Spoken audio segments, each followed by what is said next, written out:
Alhamdulillah nahmaduhu wa nasta'inuhu wa nastaghfiruh wa na'udzu billahi min syururi anfusina wa min sayyiati a'malina may yahdihillahu fala mudilla lahu wa may yudlilhu fala hadiyalah. Asyhadu an la ilaha illallah wahdahu la syarikalah wa asyhadu anna Muhammadan abduhu wa rasuluhu la nabiyya ba'da. Allahumma shalli ala sayyidina Muhammad wa ala ali sayyidina Muhammad. Rabbi israh li sadri wa yassir li amri wahlul 'uqdatam min lisani yafqahu qawli. Subhanaka la ilma lana illa ma 'allamtana innaka antal alimul hakim. Amma ba'du. Alhamdulillah, segala puji hanya bagi Allah. Salawat serta salam semoga selalu tercurah kepada junjungan kita Nabi Muhammad sallallahu alaihi wasallam serta keluarganya, sahabatnya, dan juga para pengikutnya yang setia dengan ajarannya hingga akhir zaman. Alhamdulillah, anak-anakku sekalian dan para asatidzah yang dirahmati Allah, kita lanjutkan kembali kajian kita tentang afkar siyasi, tentang fahmul muwaqifid duwali, memahami konstelasi, ya, memahami situasi internasional. Jadi situasi, konstelasi atau keadaan internasional. Kita telah pelajari bahwa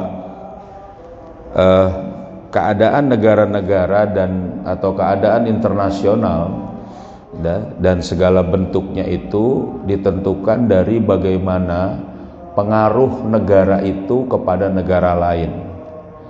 Jadi bukan kepada sekedar besarnya wilayah, banyaknya penduduk, ya, bukan itu, tetapi bagaimana negara itu mempengaruhi negara lain dalam konstelasi internasional. Nah, disitulah ada pengaruh yang kuat terhadap kepentingan-kepentingan negara tadi. Bisa saja negara tadi adalah negara yang mungkin tidak terlampau luas, tapi punya kekuatan dan dia mempengaruhi negara lain. Nah, kekuatan yang biasanya ada itu adalah kekuatan yang bersifat kekuatan militer, biasanya begitu.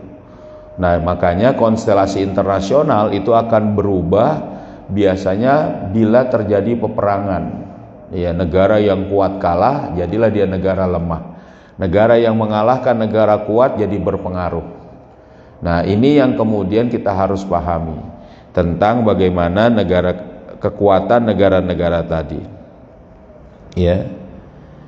Walaupun sebenarnya juga kekuatan negara-negara tadi tidak betul-betul tergantung, ya, pengaruh negara tadi tidak bergantung kepada kekuatan militernya saja, ya. Nanti dijelaskan di bawah itu adalah juga tergantung dari bagaimana keinginan negara itu mengatur militernya itu sendiri, ya. Jadi keaktifan kepemimpinan, apa yang mendorong keaktifan kepemimpinan dia dalam konstelasi internasional? Ideologi, nanti kita bahas mabda. Nah, itu yang harus ada. Nah, kaum muslimin itu sangat kuat sebenarnya, baik secara individu maupun negara. Kenapa? Karena memiliki ideologi Islam yang tidak terkalahkan. Nah, ini yang harusnya kita pahami. Ya, kita lanjutkan di sini. Wa tasta'milu daulatu fi siraiha ma'a ghairiha, ya, ala masrahid duwali, dan negara tadi ya, maksudnya di sini adalah tasta'mil, berpengaruh atau dia itu menggunakan dalam pergulatannya bersama negara terhadap negara lain. Jadi misalnya di sini, jadi pengaruh atau bahkan di sini aktivitas satu negara dengan negara lain ala masrahid duwali, dalam kancah internasional, ya, min anasiri quwwatihal aqwa wal af'al, merupakan satu unsur yang menguatkan ya, dan akan menjadi kuat dan juga akan lebih berpengaruh lagi. Jadi aktivitas negara itulah yang sebenarnya nanti tadi ayah katakan yang akan membuat negara itu bisa menjadi negara yang berpengaruh terhadap ya negara lain dan juga dalam perpolitikan internasional. Jadi kalaupun negara itu punya kekuatan misalnya luas wilayah ya, banyak penduduk misalnya, jadi dia itu tidak aktif dengan negara lain percaturan politik internasional, maka dia tidak akan bisa. Dan aktifnya di situ memang berdasarkan apa nanti? Berdasarkan ideologinya, berdasarkan kewibawaannya, ya dan juga termasuk berdasarkan apa? Kepentingannya. Nah, dia harus aktif negara tadi, ya. Au ma tazunnuhu kazalika, atau yang memang ya mendekati hal itu. Jadi berdasarkan kekuatan aktivitas itu, kekuatan itu berdasarkan aktivitas dia atau yang mendekati hal itu. Au ma tasmahu az-zurufa ad-duwali bi istimalihi, atau segala apapun yang memungkinkan dalam segala kondisi, di sini maksudnya memungkinkan kondisinya dalam internasional, ya, kondisi internasional untuk apa? Untuk dia beraktivitas. Jadi yang memungkinkan, ya, yang ditolerir, ya, oleh kondisi internasional. Contoh gini misalnya, dulu Amerika itu tidak menjadi negara adidaya. Yang menjadi negara superpower, yang menjadi negara kuat itu adalah Inggris. Nah, Inggris saat Perang Dunia Pertama, Perang Dunia Pertama, walaupun Perang Dunia Pertama itu tidak betul-betul benar-benar, tapi memang perang, ya, walaupun misalnya di situ dikatakan sandiwara misalnya, tapi benar-benar perang di situ. Ya, Inggris babak belur. Inggris itu banyak mengeluarkan energi. Sehingga pada saat adanya Perang Dunia Kedua, pada saat itu bagaimana Inggris dan Prancis membawa Amerika, mengajak Amerika. Nah, ini yang disebut dengan kesempatan dari Amerika itu apa? Dalam konstelasi internasional, dia keluar dari pengasingannya, dalam bahasanya uzlahnya itu, karena Amerika tuh nggak ngikut dalam Perang Dunia Pertama. Dia keluar dengan perang pada saat Perang Dunia Kedua, membawa kekuatan dan semangat yang lebih besar daripada Inggris dan Prancis. Bahkan akhirnya saat memenangi Perang Dunia Kedua, di situ dia bersama Uni Soviet, Amerika, Uni Soviet, Inggris, Prancis, ya kan? Pada saat itu melawan Jerman dan juga sekutunya pada waktu itu di Perang Dunia Kedua. Bagaimana? Dia muncul menjadi kekuatan. Bahkan dia menguasai Inggris, memberikan pinjaman, memberikan uang, memberikan alat yang menjerat Inggris agar tunduk kepada kekuatan Amerika, kekuatan ekonomi selanjutnya.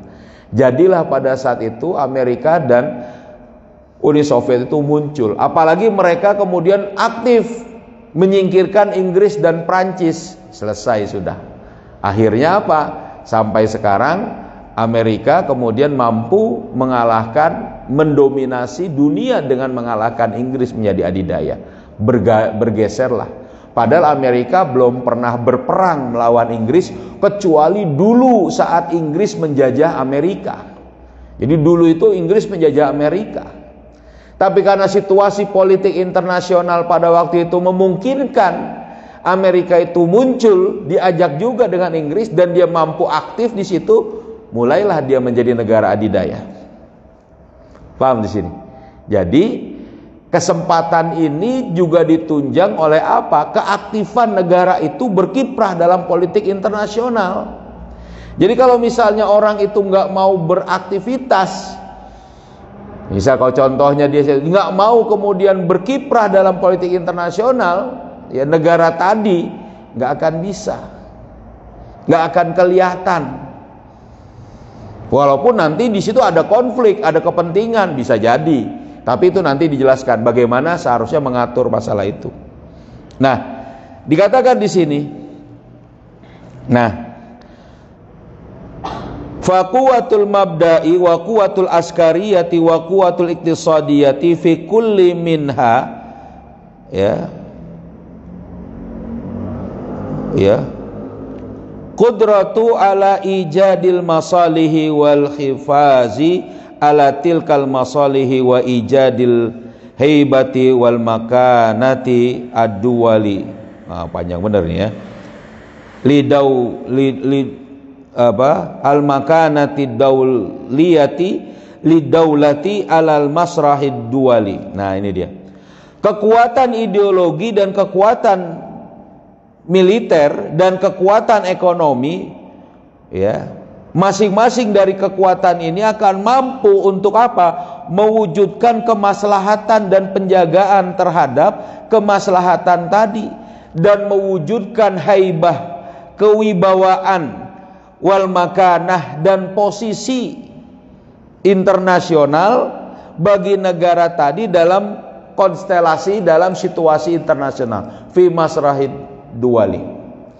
Jadi ada 3 tuh tadi kekuatan. Makanya ya, bagaimana bisa dia menjaga tadi? Kalau dia memiliki kekuatan ideologi, kekuatan ekonomi, dan kekuatan apa namanya? Yang kedua itu askari, kekuatan militer dan kekuatan ekonomi. Jadi kekuatan ideologi, kekuatan militer, kekuatan ekonomi.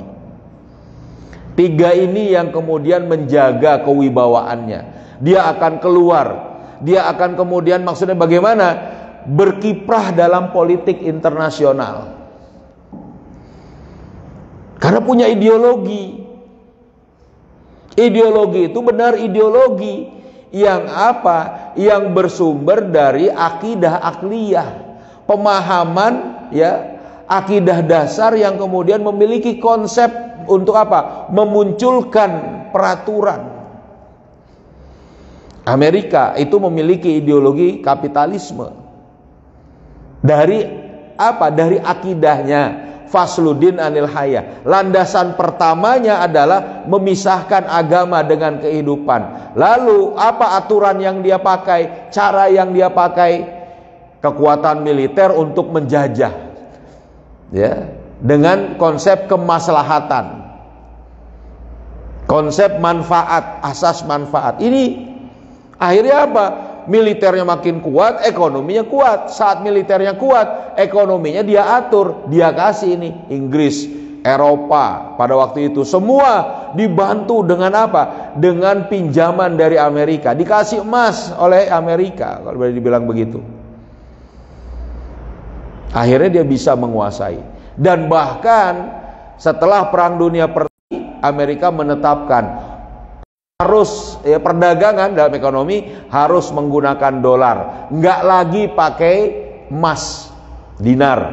Dulu tuh dinar, karena sebelumnya itu adalah daulah khilafah. Lalu Inggris pakai pound sterling itu pun emas, ya. Tapi setelah itu Amerika berkiprah dalam sistem ekonomi pakai dolar. Tahun 1977 langsung dihapus juga. Dolar tidak bergantung pada emas. Jadi mau dia cetak bagaimana jadi. Sekarang, ya kan, standar ekonomi dolar. Nanti kita rubah lagi dengan dinar, dirham. Setelah apa? Ya, Islam berkuasa. Nah, itu yang menjaga di situ.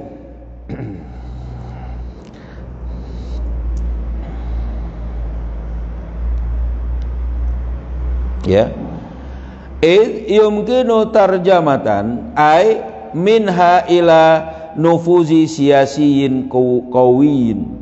Ya, ketika memungkinkan untuk menerjemahkan, yakni dari tiap kekuatan itu kepada apa? Cengkraman politik yang makin kuat. Jadi 3 itu. Jadi apa? Ideologi, ya, militer, dan juga kekuatan ekonomi. Ini yang membuat bangsa-bangsa itu bergerak, beraktivitas di tengah-tengah tadi kancah internasional.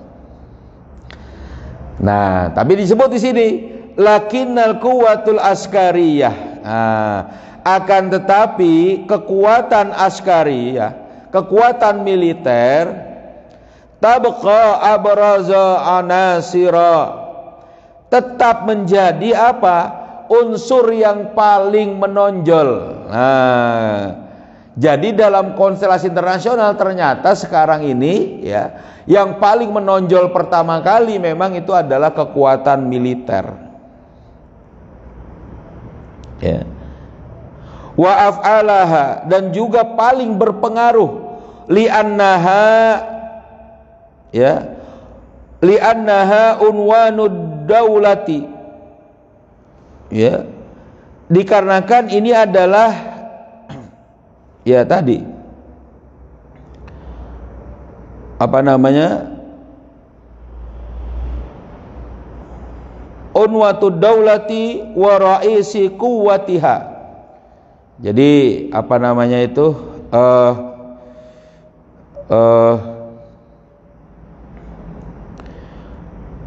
hal itu adalah unwatud daulah, apa ya, unsur apa, inti, ya apa namanya, ya pokoknya yang paling pokok dari daulah tadi, dan juga pangkal dari kekuatannya. Jadi memang begitu. Kenapa begitu? Ya karena memang setiap negara biasanya kalau perang itu ya memang militer itu yang juga mendominasi, pertama kali itu mendominasi, ya kan? Ya kan? Maka dikatakan juga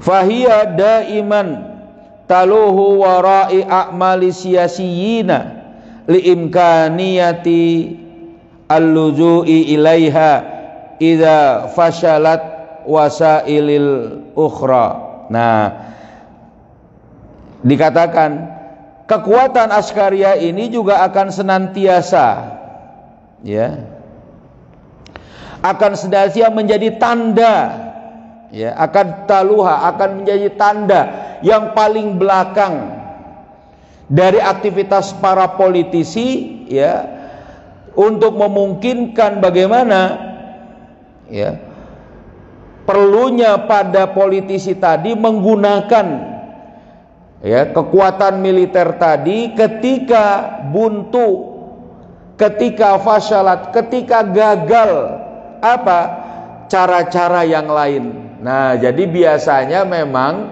kekuatan militer ini digunakan paling belakang, ya kan? Jadi kalau misalnya cara-cara ekonomi tidak lagi mempan, cara-cara perundingan diplomasi tidak lagi dipakai, yang dipakai apa? Cara militer, langsung keluar tentara, kayak macam Rusia dengan Ukraina, gitu. Rusia minta supaya Ukraina tidak ikut dalam bekerja sama dengan Amerika, tidak masuk NATO. Terus negosiasi perbatasan diambil wilayahnya oleh diakui oleh Rusia dan sebagainya. Tetap aja Ukraina tidak mau, malah nantangin. Buntu diskusinya, buntu, ya, apa namanya, diplomasinya, sudah langsung militer turun.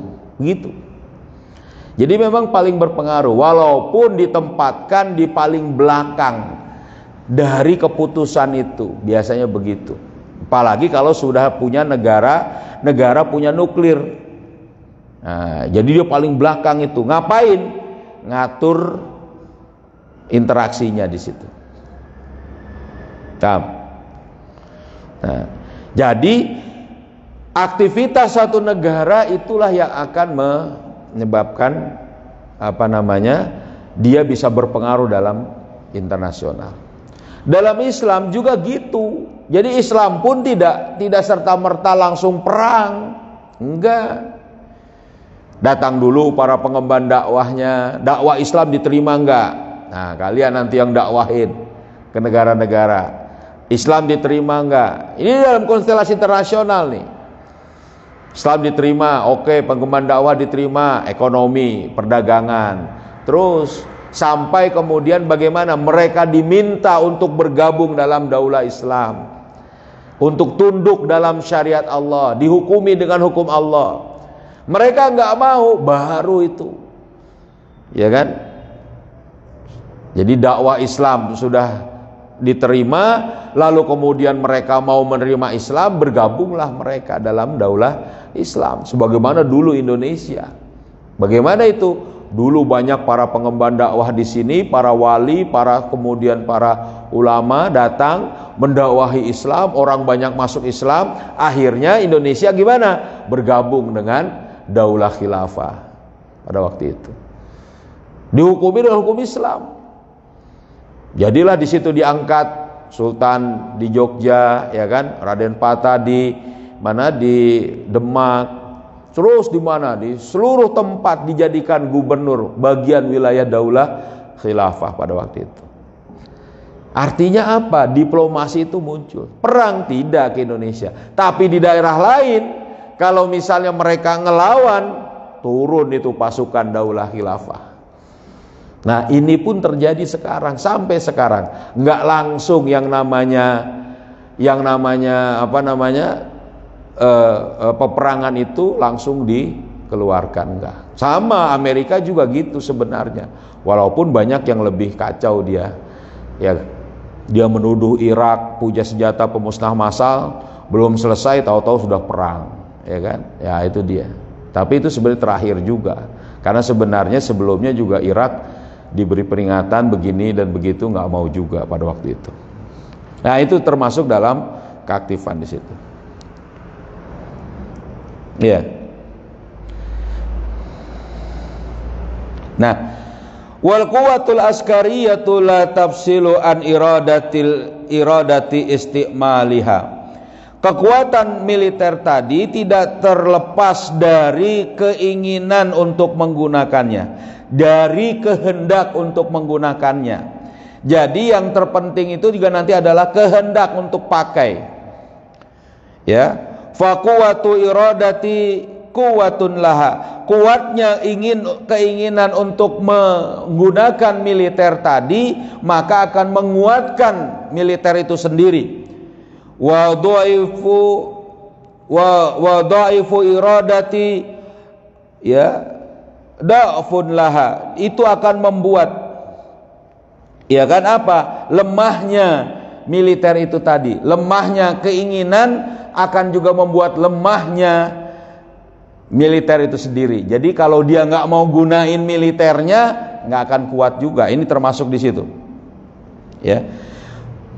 Wa tadafu iradata daulati ma fi istimali quwwatihal askariyati didda daulatal aqwa minha bikasirin. Nah, kebanyakan, ya kan, lemahnya keinginan suatu negara dalam menggunakan kekuatan militer ini adalah saat apa? Didda daulatil aqwa, daulatal aqwa. Pada saat dia melawan atau berhadapan dengan negara yang lebih kuat, jadinya takut, wah negara ini kuat, jadinya nggak mau pakai militernya. Akhirnya apa? Ya sudah, lemahlah kekuatan militernya tadi dan lemahlah negaranya tadi, ya kan? Au indama tasalul quwwatal askariyata, ya, li daulataini ila zikin, ya kan? Atau ketika sampai kekuatan militer tadi dalam dua negara tadi apa? Ila ma'zikin, kepada kebuntuan. Wazalika indama yuaddi sabaqat tasalluhi, dan hal itu ketika terjadi apa? Perlombaan persenjataan bainahuma, diantara mereka berdua, ila quwwatin kulla minhuma ala tadmiril ukhra tadmiran akidan wasyamilan, yang akan membawa, ya, yang akan berujung kepada kekuatan, kepada kemampuan masing-masing dari keduanya tadi untuk saling menghancurkan satu sama lain dengan penghancuran yang pasti dan menyeluruh. Jadi bisa saling menghancurkan gara-gara perlombaan senjata. Ini yang terjadi dulu antara Soviet dengan Amerika. Akhirnya mereka itu nggak perang, cuma gereng-gerengan aja. Nah, kalau misalnya anak kecil tuh, apa lu, gitu-gitu aja. Nggak perang Amerika dengan Soviet pada waktu itu. Tapi akhirnya Soviet dikalahkan. Karena apa? Kehancuran ekonomi Soviet saat berlomba untuk perang bintang, dengan kampanye perang bintang, kata Ronald Reagan tadi pada waktu dulu itu. Jadi Soviet ini payah, nggak kuat secara ekonomi. Amerika juga nggak kuat juga, tapi dia lebih kuat dibanding Soviet. Akhirnya runtuh. Dia nggak bisa mengatur dalam negeri, bubar Soviet tadi. Wahuda, dan di sini tabruzu ahamiyatul anasiril ukhra, akan muncul, akan nampak pentingnya unsur-unsur yang lain fi quwwatid daulati, pada kekuatan suatu negara. Apa itu? Mislu quwwatul mabda, misalnya kekuatan ideologi, wa quwwatul iqtisadiyah, dan juga kekuatan ekonomi, wa diplomasiyah, dan juga kekuatan diplomasi, wal a'mali siyasiyah, dan juga segala aktivitas politik. Jadi kalau dua negara dalam kondisi buntu komunikasinya, ya kan, persaingannya, padahal mereka punya dua kekuatan militer, mereka saling menahan, saat itu gimana? Kekuatan lain akan muncul di situ. Apa yang mempengaruh kepada konstelasi internasional mereka atau konstelasi mereka berdua? Dengan apa? Dengan kekuatan ideologi, ya kan? Kekuatan ekonomi, diplomasi, bahkan segala aktivitas politik. Paham? Loh, kita belajar kayak gini buat apa? Nanti kita itu akan memimpin umat ini. Jangan dikira nih.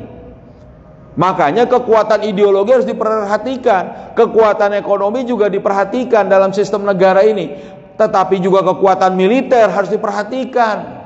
Masa militernya jadi kacau, misalnya ngelawan kelompok apa istilahnya tuh, perusuh, misalnya aja nggak mampu selesai itu. Bahkan kemarin 10 orang mati lagi tuh di Papua. Masa ngelawan kelompok separatis seperti itu aja nggak bisa? Gimana kekuatan militernya ini? Harusnya lebih kuat itu. Ya mungkin sekarang lagi berstrategi kali. Mungkin begitu. Ya. Itu. Makanya kekuatan ideologi itu tidak bisa dimain-mainkan juga. Paham sampai sini? Ya. Ini tentang pemikiran politik, bab tentang memahami situasi internasional. Cukup, ada pertanyaan? Mungkin? Ngerti? Kela ngerti? Bisa? Ngerti ya? Nah, nanti jauh, mantap. Dulu siapa? Sultan Muhammad Al-Fatih itu sudah diajarin perang sejak usia 8 tahun sama gurunya, Syekh Samsudin. Kamulah yang akan menaklukkan Konstantinopel. Dibilang gitu kan. Maju. Umur 21 tahun dia sudah menaklukkan Konstantinopel. Ya, jadi kalian sini belajar tentang politik agar paham, agar ngerti, nanti kita akan menjadi pemimpin umat ini. Oke, kalau nggak ada pertanyaan, yuk kita akhiri dengan kita membaca surat Al-Asr bersama-sama ya. Bismillahirrahmanirrahim. Wal asri innal insana lafi khusrin illalladzina amanu wa amilus solihati wa tawasau bil haqqi wa tawasau bis sabr. Subhanakallahumma wa bihamdika asyhadu an la ilaha illa anta astaghfiruka wa atubu ilaik. Assalamualaikum warahmatullahi wabarakatuh. Allahumma salli ala sayyidina Muhammadin tibbil qulubi wa dawaiha wa afiyatil abadani wa shifaiha wa nuril absari wa diyaiha wa ala alihi wa sahbihi wa sallim. Ya. Allahumma salli ala sayyidina Muhammadin tibbil qulubi wa dawaiha wal afiyatil abadani wa shifaiha wa nuril absari wa diyaiha wa ala alihi wa sahbihi wa sallim. Allahumma salli ala sayyidina Muhammadin tibbil qulubi wa dawaiha wal afiyatil abadani wa shifaiha wa nuril absari wa diyaiha wa ala alihi wa sahbihi wa sallim. Alhamdulillah.